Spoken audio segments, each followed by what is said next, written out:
Come on in, guys. Oh, I have to get the waiting room going here, sorry. And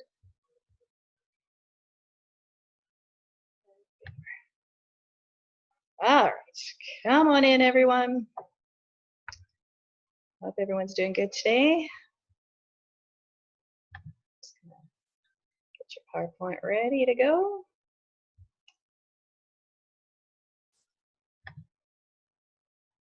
All right, we'll just wait another minute or two here. More students to arrive. Put up a couple of my images here.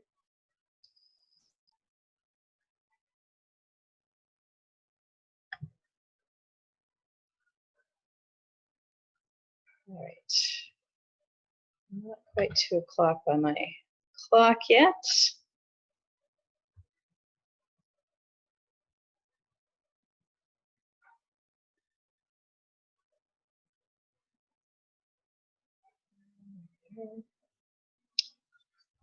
Okay. Just get PowerPoint open and we will get started. Finishing off talking about the brain and the spinal cord and the PNS and the CNS, and then we'll be done with that section. So you will write a quiz, you guys, coming up on Tuesday of next week. So your quiz will be Tuesday. You will have a worksheet. I haven't posted it yet. I will post it tomorrow morning. And that'll be due Tuesday, and then I can mark that and get it back to you really quick, and you can write your quiz. All right, so let's just get this open here.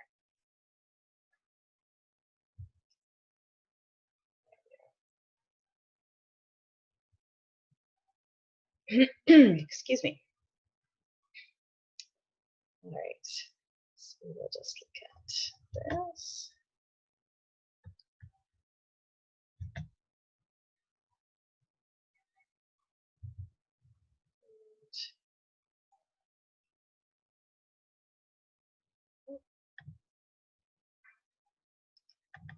And one more thing to do here. Okay. The brain.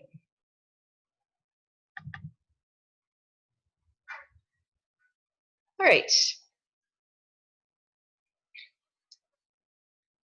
Let's go back to this and share this with you.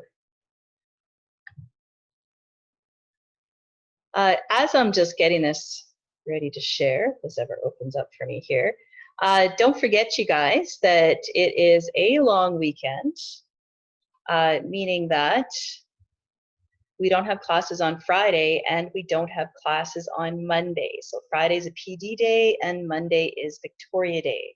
So we don't have classes either of those days. So you just have a long weekend. So if you're a little behind, it gives you a little chance to catch up. Yeah, this is acting weird. Okay. Okay.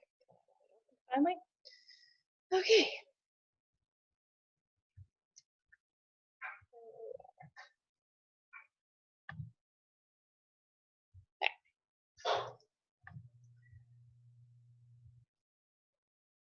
All right.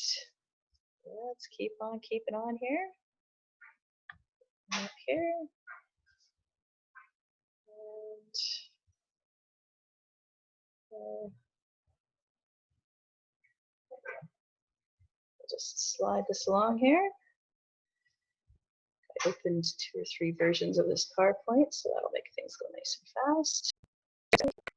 Oops. Let's just do a little bit less.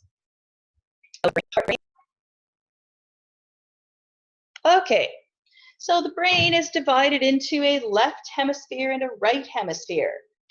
Can anyone remember what we call that connective tissue that connects those 2 hemispheres together? Oh, nice, fast response. Corpus callosum. So remember, the corpus callosum connects the 2 hemispheres together. Okay, another question for you.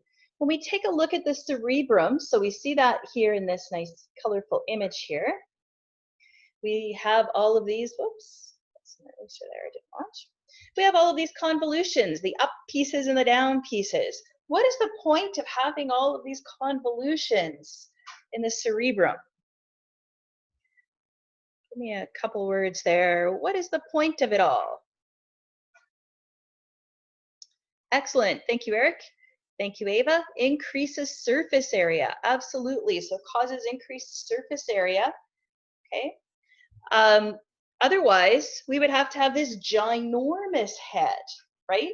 And we know that our body does this in a lot of different ways to compact the amount of space things take up, right? Okay, when we take a look at the brain, we have different parts of the brain that we have been talking about. We haven't talked really about a lot of the functions, but what's this piece called that I see here? I want to know what this piece is called. I'm circling. Excellent. This is the cerebellum. Good. Okay, now let's go back up over here to this red area, the frontal lobe. Give me one or two words with a function of the frontal lobe. What's the frontal lobe responsible for? Okay, there's a few things we can say here. Okay, memory, emotion, good. Anything else?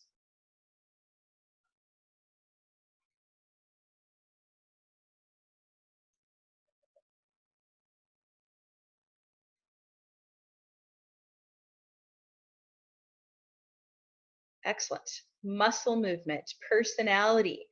The muscle movement and personality and intellect to figure stuff out, that all comes from our frontal lobe. Now, muscle movement is specific to voluntary muscle movement. So it's not the movement of us sort of hoping that, our pupils are going to constrict or dilate, right? This is our voluntary muscle movement is controlled here in our frontal lobe. Okay, give me something that our parietal lobe processes. What is it responsible for processing? Our parietal lobe. Something our parietal lobe is responsible. Okay, touch and taste. Smell is mostly here in the temporal lobe actually, but touch, taste. So the way to think of parietal is associated with skin. What do we feel on the skin? We feel touch, taste, because we can count our tongue as being skin. We feel temperature change, pressure, good, thanks Jaden. And one more, pain. We feel pain. So think about senses that we associate with our skin. That's kind of where our parietal lobe is. Okay, what about the occipital lobe? Occipital lobe, vision. Okay, so if we sustain damage to our occipital lobe, we could essentially lose our ability to see. And then our temporal lobe.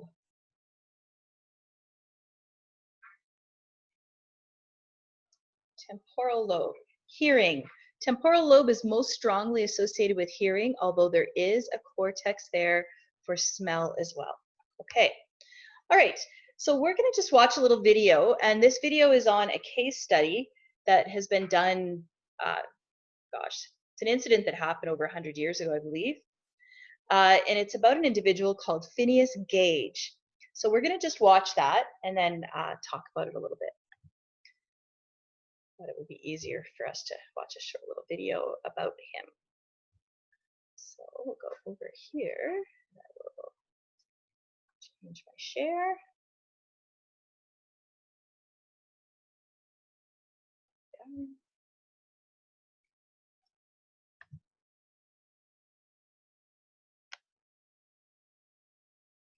The incident that happened with Phineas Gage, as we'll see here, was actually important for us understanding the functioning of the brain.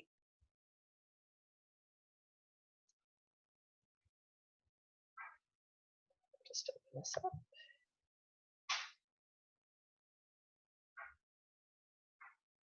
Oh, whoops, sorry guys. We might actually want sound, sorry.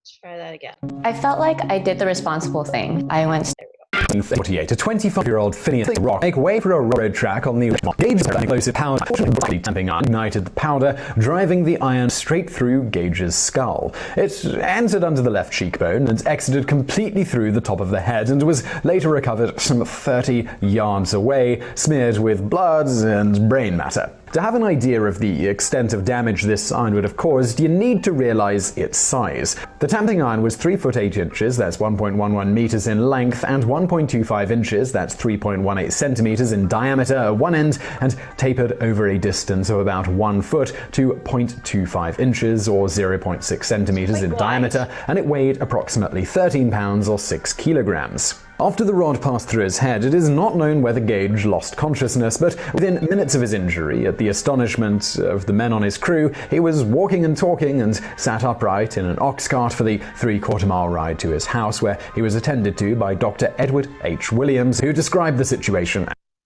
Okay, so let's just review here. Here's a guy, he's working on the railroad.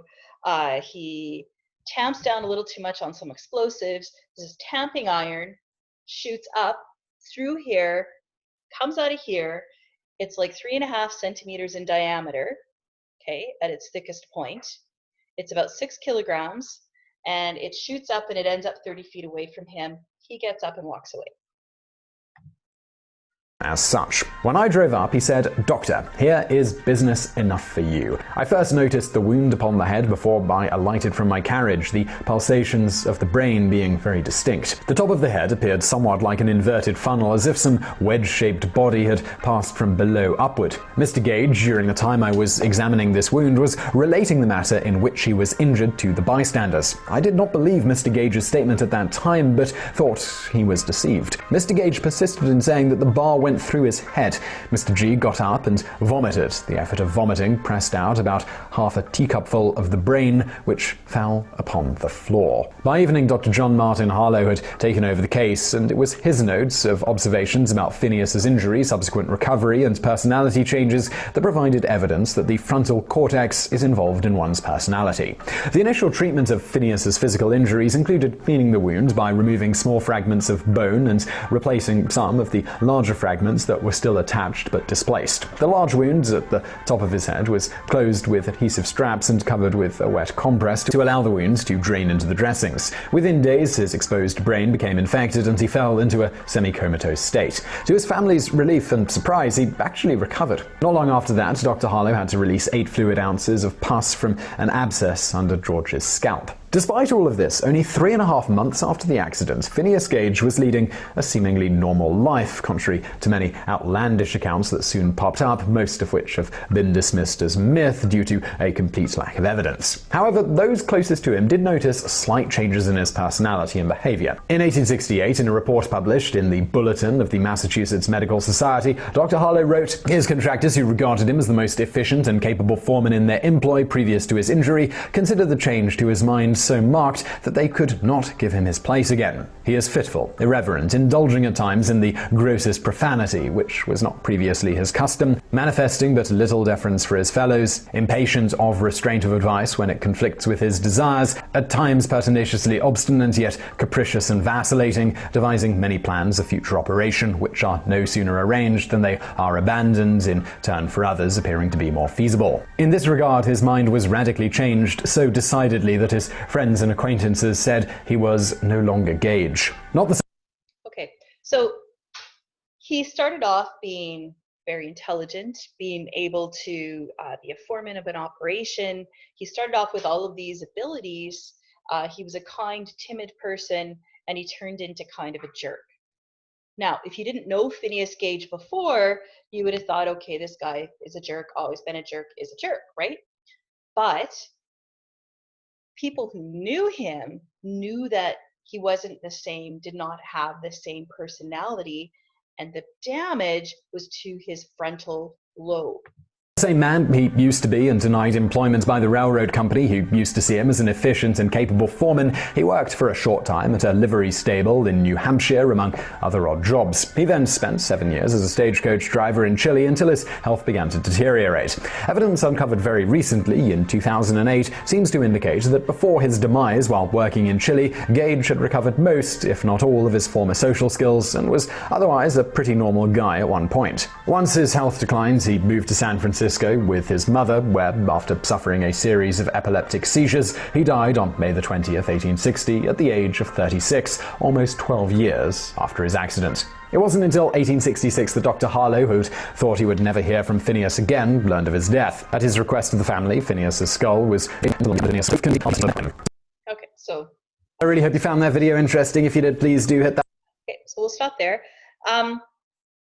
This is a case that's talked about in almost any book that talks about the brain, but really what it did is it was able to link personality to damage to the frontal lobe, okay? And that's what happened with Phineas Gage. Now, normally during class, I also like to show a video called The Lobotomist. Some of you have probably read through one of your English classes, One Flies Over the Cuckoo's Nest. But basically, this whole idea of a lobotomy was about treating mental illness and trying to do that with a really quick fix. And that was all started in the United States by a doctor called Dr. Friedman. And you could probably Google The Lobotomist, watch, it's about 45 minutes long. But it's a little scary in talking about how easily that someone can go from something that they thought was a really great idea at the time and turned out to be showboating at the end of it and ended up with people losing their lives. So, but the whole premise behind the lobotomist, or behind doing a lobotomy, so basically what they did is they took an ice pick and they tamped it right into the little thin bone of the eye socket and then wiggled it back and forth, and it severed some of the nerves. Well, the idea was to sever some of the nerves to the thalamus, but the brain was never opened up in order to see exactly. So it was sort of you get what you get. You scramble the brain a little bit and hope for the best, which is essentially what happened. Okay, so that's a little bit about the brain. So let's go back to our slideshow here.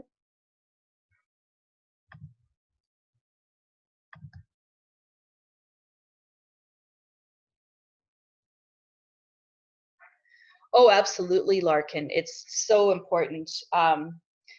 Lobotomies were done until we got to a point where mental illness actually could be treated by medicine, and then lobotomies went the way of the dinosaur.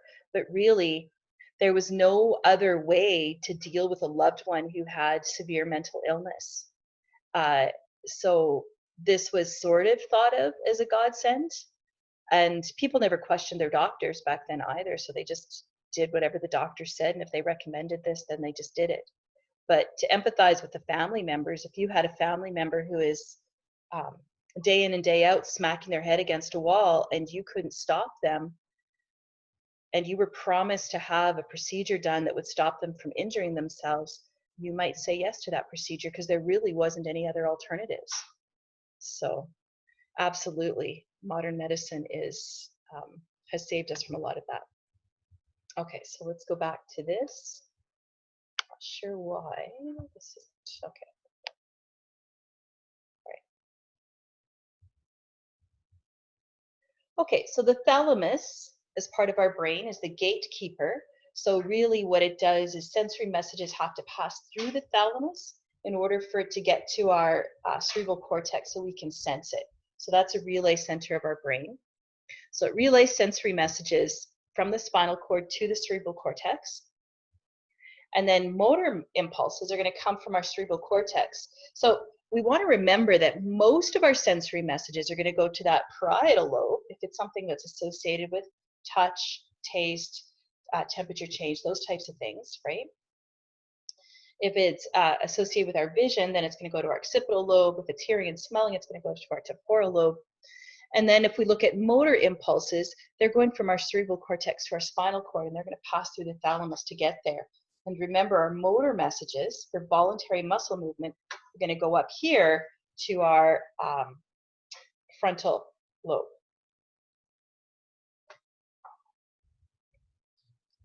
All right.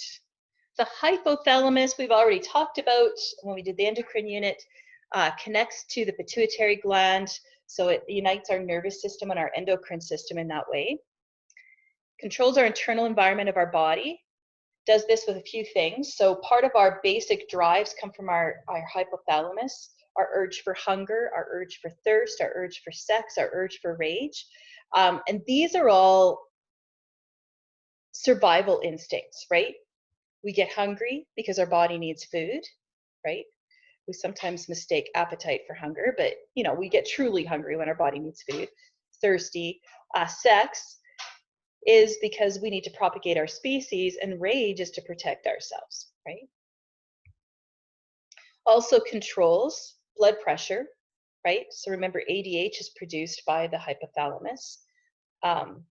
ACTH, which targets the adrenal cortex, which makes aldosterone as well. Stress, hypothalamus. Body temperature also is through the hypothalamus, okay? Because it will start to avert blood flow in order to increase or decrease our body temperature. Okay, our cerebellum. So the cerebellum is this little piece down here, and it actually has a joint or a nerve tract that connects it to the frontal lobe. So this part of the frontal lobe is our motor cortex, and you don't have to memorize where that is, just know frontal lobe. But this part is actually connected to the cerebellum. Okay. So what does the cerebellum do for us? One of its main jobs is to coordinate voluntary muscle movements, so our muscles move together. Okay. And part of that coordination between the muscles and the cerebellum, right, is muscle memory. So when you think of muscle memory, there's a lot of things that we can think about for that. So if you're playing a sport, right, basketball, okay, so you have your basketball and you're shooting, but you don't have to totally think about the whole process of shooting because that's part of your muscle memory. When you drive a car, right, when you first learn how to drive a car, okay, do I hit the gas? Now I hit the brake. Now I have to make sure I do this and turn the wheel and check the mirror and do all of those things.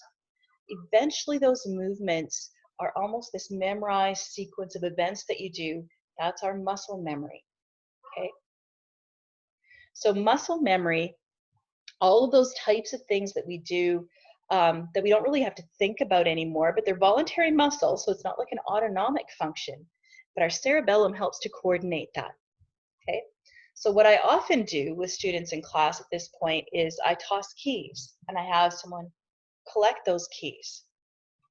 But imagine when you're catching keys or catching a ball from someone, it's not just a single muscle you have to move.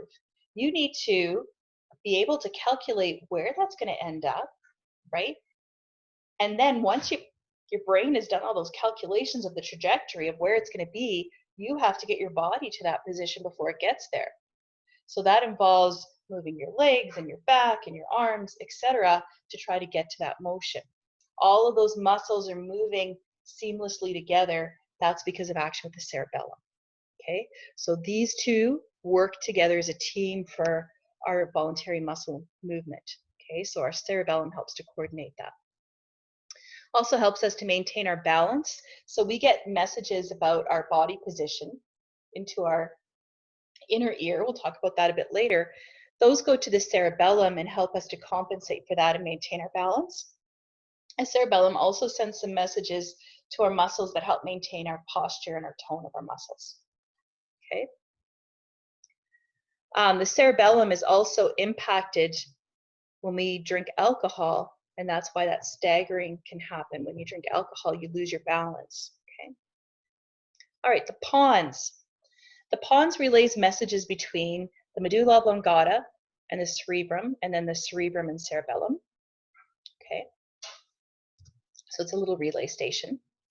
And then we have the medulla oblongata, which regulates involuntary muscle action.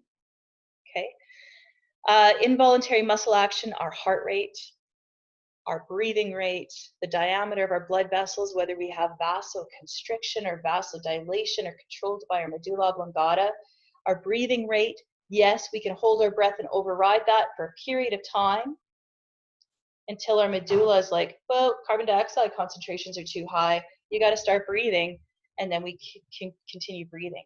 If these things were under voluntary control, we would die the second we tried to go to sleep. Okay, so our body isn't doing those things, or actively thinking about those things, rather. Medulla also has reflex centers for our coughing, for sneezing, swallowing, vomiting. Those all come from our medulla. All right, labeling exercise. So this is for the brain. One is the external structure of the brain, and one is the cross-section internal structure. I'm not going to open this up, but I would strongly recommend you do, just making sure that you know all the different parts. Okay. Here's a couple videos on the brain. If we have time towards the end, I don't think we will, we'll watch one or two of these, okay? All right. I just wanted to, just give me 1 second here, go to, actually, what's that for a second?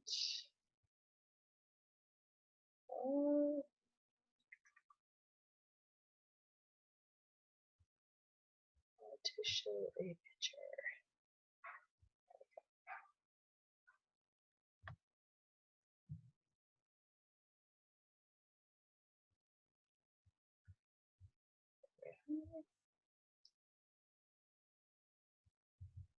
Okay. I just wanted to look at a couple images of a sheep brain. So I'm just going to open up a couple of these.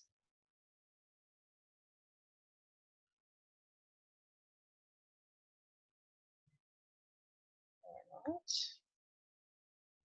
There we go.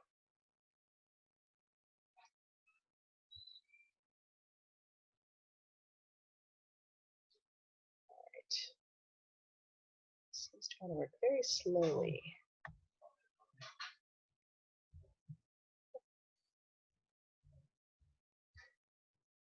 Sorry about this, guys.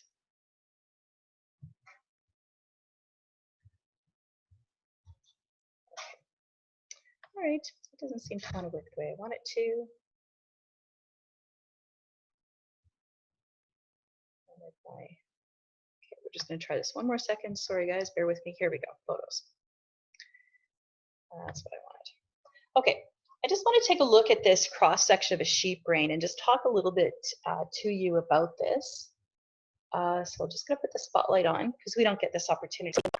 So what we have is the left hemisphere brain, or the left half, rather, of the sheep brain. Okay, so this is the left hemisphere of the cerebrum. Okay, so that's what that looks like. Pretty much what it would look like in the lab if we were cutting it in the lab. Okay, now we don't see anything on top of this, but there is a small little, so there's 3 layers of meninges. There is a small meninges layer that's on top that causes it to look kind of shiny there. And we can see the convolutions here.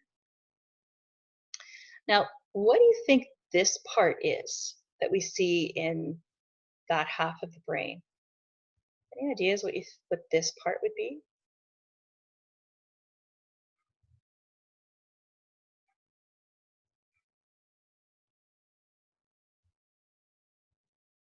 It's white. And it connects the 2 halves of the cerebrum.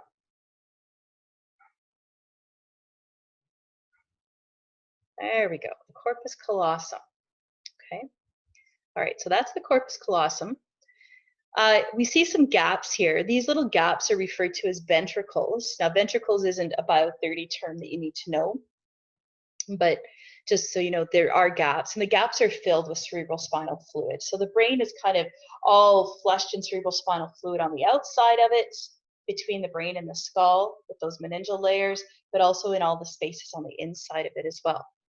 Okay, this here, if you kind of look closely, you can see that it's a little bit of a rounded region. That's the thalamus. So the thalamus is going to be shooting messages off to the different parts of the cerebral cortex. Right below the thalamus is the hypothalamus. Okay, so remember the hypothalamus helps us with maintaining our blood pressure, maintaining our or coping with stress. as well as those different urges we talked about. Now, in this brain, the pituitary has been cut, so we don't see the pituitary. Now, if we look over here, just move this to this side, what we notice that's different from our images of the brain and this brain is that in our images, when we're looking at the human brain, and I talked about this last class, we have the brain and then the spinal cord, so that brain stem is coming straight down. In the sheep brain, here's the brain and the spinal cord is going straight this way because we have to think about where their head is oriented to their vertebrae, right? Because the spinal cord goes to the vertebrae. Okay, other parts. When we look at the brain stem, there's actually 2 bumps in the brain stem, okay? 1 bump, 2 bumps. And sometimes the bumps really aren't easy to see and everything looks the same color. So brain dissections, it's really hard to determine one part from the other. But this first bump is the pons and the second bump is the medulla oblongata, okay? So the first bump is the pons, the second bump is the medulla oblongata. What do you think this is?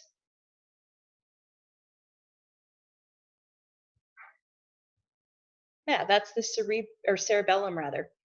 And when we look at the cerebellum, because the cerebellum's been cut in half, we can actually see sort of looks like tree branches. That's the white matter. And then the darker stuff in between that, that's the gray matter. Okay, so those are the major components of the brain that you're responsible for knowing. All right. Okay, so let's go back to the PowerPoint here and we'll talk about the spinal cord. Okay, so when I look here, I put the words don't memorize because you don't have to memorize the parts of the spinal cord. We just have to know that the spinal cord is part of the central nervous system.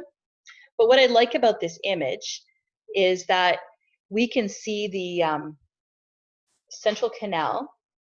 There we go. We can see the central canal here of the spinal cord, and then we can see the meninges. So that spinal tap is taking fluid from in between the meningeal layers, and that would be filled with the cerebral spinal fluid. Okay, and again, if I look at this image, I said don't memorize because we don't need to know the different parts of what's going on in the spinal cord. But if we look here, we can see the gray matter and the white matter of the spinal cord. So this is the whole entire cord that's moving up our spine. We can see the sensory neurons, right? So the dendrites of them would be over by whatever receptor it is. We see the cell bodies. We see the interneuron all within the CNS, the spinal cord. And then we see the motor neuron, and we can see the dendrites and cell bodies are within the spinal cord here. And then the motor neuron is going to whatever effector that it's going to be sending its message to. Okay, so what does the spinal cord do for us? It connects the PNS, so we want to remember the PNS stands for peripheral nervous system, and it connects that to the brain. So the peripheral nervous system is everything outside of the brain and spinal cord. Okay. Carries sensory information to the brain and motor information from the brain to our muscles and glands, and it's very bendable, okay, just like a cord that we use to plug something in. Okay, the central cavity contains cerebral spinal fluid, as does the in between the different meningeal layers. Okay, so now we're going to talk about the peripheral nervous system. So the peripheral nervous system, PNS, is subdivided into 2 categories, the autonomic nervous system and the sensory somatic nervous system. Now the sensory somatic can be referred to as the sensory somatic or just simply somatic, okay? It can go by either name. All right, so this is just another image to remind us what we're talking about. This is referring to the central nervous system. So we have the brain and the spinal cord. Those are the 2 components that make up the central nervous system. And this is our peripheral nervous system, all the rest of the nerves. And if you ever get a chance to see body worlds with the human bodies, they actually have a body that's just nerves, and that's all you see. So you see the brain, the spinal cord, and then all the peripheral nerves, which are all very thick, because remember, they're bundles of neurons, right? Okay, so the peripheral nervous system. So this is the messenger between the body organs and the CNS, right? So our body organs, where we're going to detect information or where we're going to send information. So that's that highway between the other parts of our body and our central nervous system. Okay, the PNS has its two branches, the autonomic nervous system, which is involuntary control. We do not have conscious control over the autonomic nervous system. And then the sensory somatic is voluntary control and also gives us conscious awareness of something. Okay, we can be consciously aware. Okay, so we're going to start with the autonomic nervous system. So the neurons run between our central nervous system. Now, specific points for our autonomic nervous system are hypothalamus and our medulla oblongata. That's where our autonomic nervous system functions are coming from, is those two bases. Okay, and then that goes to our internal organs. So it's connecting that. That could be talking about our heart or our lungs, like I have up here. That could be talking about the pupils of our eye. That could be talking about parts of our digestive system. Okay. So again, involuntary control. We do not have control over this. And we also don't have conscious awareness of this. Okay. So motor nerves control body organs without conscious control. So that's our heart rate, blood vessel diameter, pupil diameter. We can't will these things to happen. We do not have any control over these at all. Okay. Involuntary control. We have sensory and motor nerves that make up our nervous system. So our autonomic nervous system has both. So our sensory nervous system sends our central nervous system, so our sensory nerves rather, send our central nervous system information about our environment. Okay. We are not consciously aware of this. For example, if someone holds their breath, their carbon dioxide concentration in their blood starts to go up. There's receptors that detect that. But I don't say, oh, my carbon dioxide receptors just detected high levels of carbon dioxide in my blood. I should probably breathe a little bit and get rid of that stuff, right? I have no conscious awareness of what these guys are saying. Okay, so that's our sensory nerves. Motor nerves relay responses from the CNS to cardiac or smooth muscle, okay, not skeletal muscle. Cardiac, heart muscle, or smooth muscle, muscle that lines our blood vessels, muscle that lines our digestive tract, those types of muscles, okay? And you learned about those in Bio30. Involuntary control, okay, that's the third time I've said that with these, so everyone's got to know that by now. Okay, our autonomic nervous system also is formed into two branches, sympathetic and parasympathetic.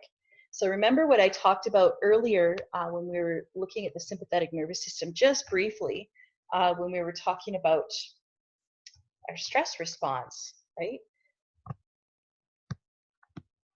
S is for stress. This is our stress response, our fight or flight response, okay? Parasympathetic nervous system, back to balance, okay? Sympathetic, deal with stress, parasympathetic, back, okay? All right.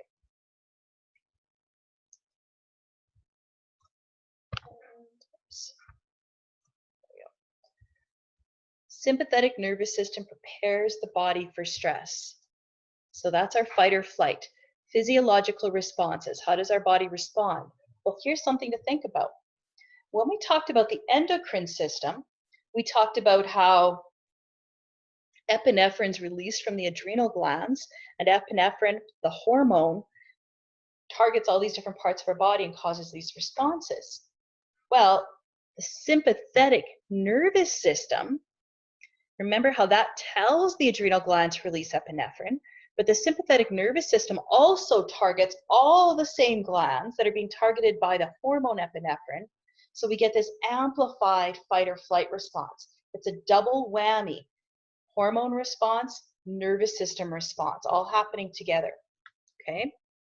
So our heart rate goes up, our blood pressure goes up, our pupils dilate so we can see more of what's going on around us. Glycogen stored in our muscle and our liver gets converted to glucose to increase our blood sugar. Dilated bronchioles, blood flow is increased going to our skeletal muscle, our brain, our heart, so we're prepared for whatever situation we're dealing with. decreased blood flow to our skin and digestive system because our hamburger does not need to be digested during fight or flight. Okay? Decreased peristalsis, again, that's a digestive response, moving our food along the digestive tract. Parasympathetic nervous system restores normal balance to the body. So this is more referred to, instead of fight or flight, this is commonly referred to as rest and digest. Okay? So I just have a little image here. So on the left, we're looking at our sympathetic response, and on the right, we're looking at our parasympathetic response. Okay? So let's move me down here. Ooh, there we are.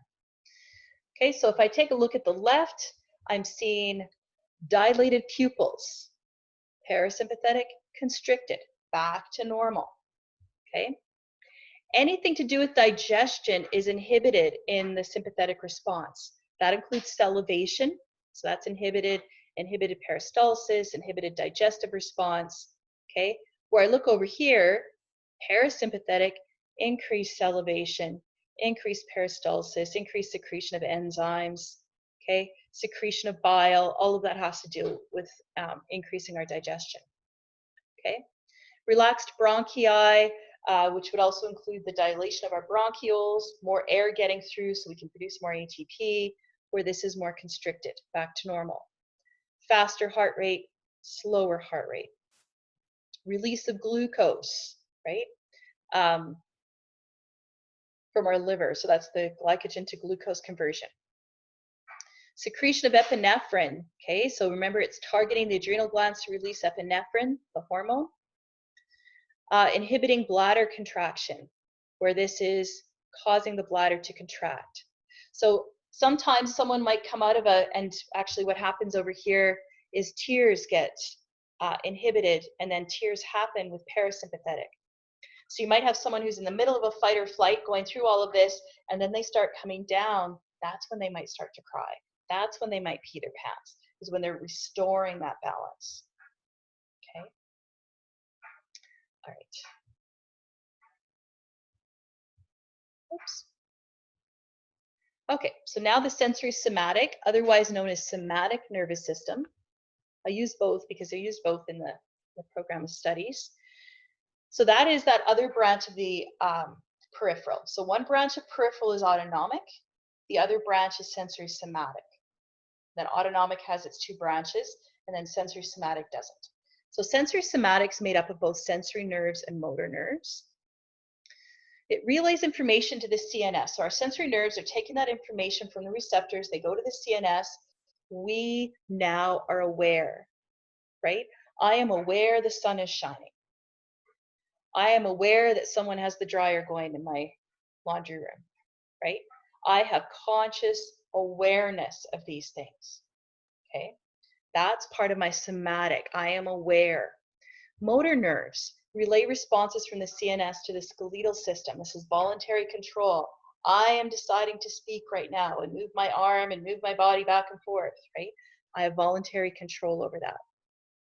So when we're trying to compare and contrast autonomic with sensory somatic, in autonomic, the sensory receptors are going to send messages to the central nervous system.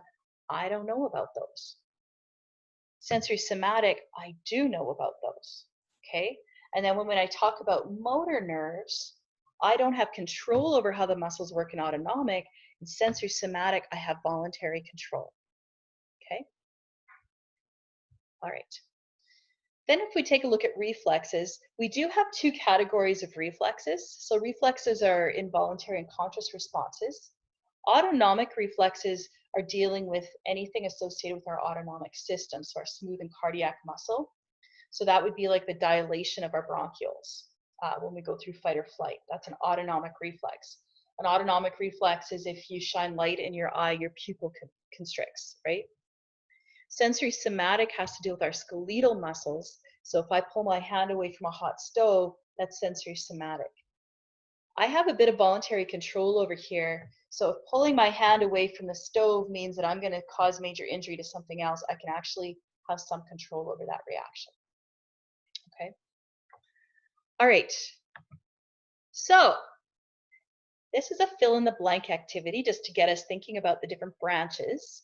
So here are all of our little words for our word list. Each box gets a word, and then each line, the lines here also get words. Okay. Let's look at the very top. And let's look at our chat. What goes in the very top box? Just gonna leave my little chat over here so I can see it better. What goes in the top box? Looking at our little word list there.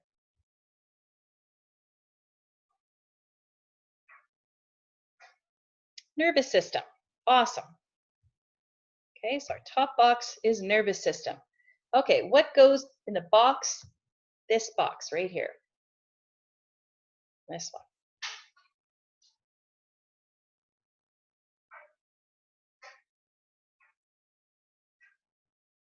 Okay, looking at our word list, what goes in the box there that I have highlighted with my little spotlight?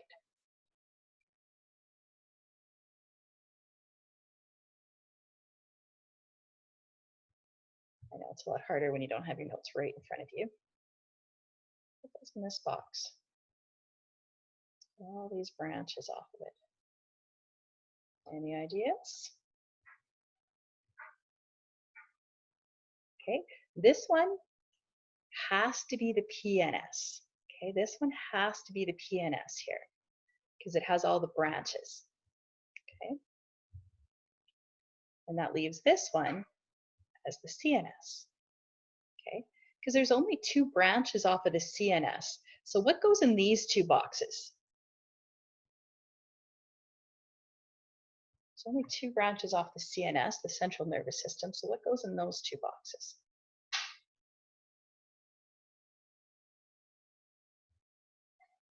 Good. The brain and the spinal cord branch off of the central nervous system, and they're the only 2 branches. They're the only 2 parts there. Okay, so we got brain and spinal cord off the central nervous system. So now let's look over here and kind of see where it's branching off. What goes in this box? The first box under peripheral nervous system.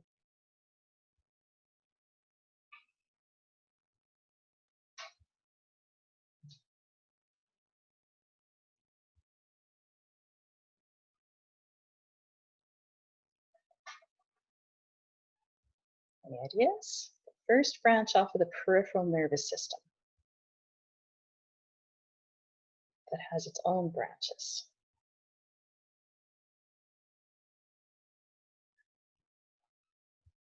Excellent. Thank you, Eric. That is our autonomic nervous system. Okay, thank you, Jaden. And then what would be beside it here? What's the other branch off the peripheral nervous system? So the peripheral has 2 branches. Thank you, Jaden. Somatic nervous system. Okay, or sensory somatic. Either one is fine. Okay, autonomic has 2 branches. What are the 2 branches for autonomic?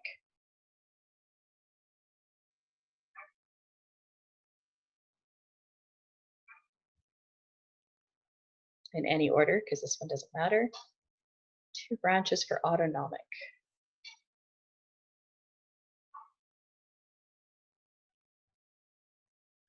Okay, sympathetic nervous system. And then the other one, the other branch of autonomic.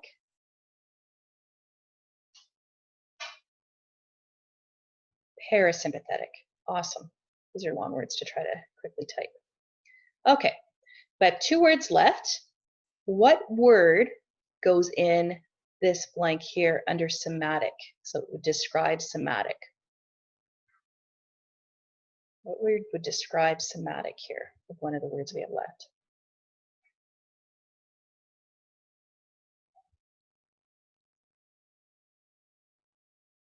Awesome. Voluntary. Thank you, Eric and Grayson.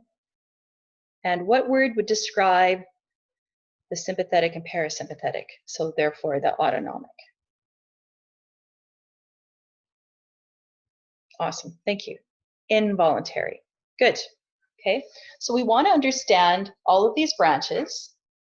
We want to have a sense for the parts of the brain and what those do. A little bit about what the central nervous system is responsible for. Okay. The peripheral nervous system, we want to know their branches. We want to know the difference between autonomic and somatic. And then we want to know that autonomics branch into sympathetic and parasympathetic and their different functions. And we want to know voluntary and involuntary and where those fit. Okay? So that is that. So I hope everyone is, I think we went just a little bit, 5 minutes past, sorry about that. But that's it for central nervous system. I would, just for interest's sake, watch the 3 videos on different brain disorders because I think that those are interesting. If nothing else, watch the one on Alzheimer's because I think that one really goes through the progression of how it works with the brain. I will have a worksheet for you on this, but I don't have it prepped yet for my remote learning worksheet style. So I will have that for you tomorrow morning, and I'll make sure that's shared with everybody. So for tonight, just do a little bit of review.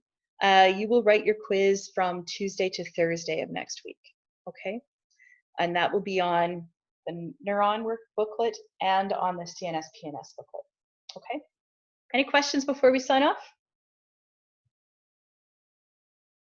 All right, guys, you're fantastic. Please enjoy those 4 days of your long weekend, and we will see you next Wednesday, okay? Bye-bye. You're very welcome, Ashley.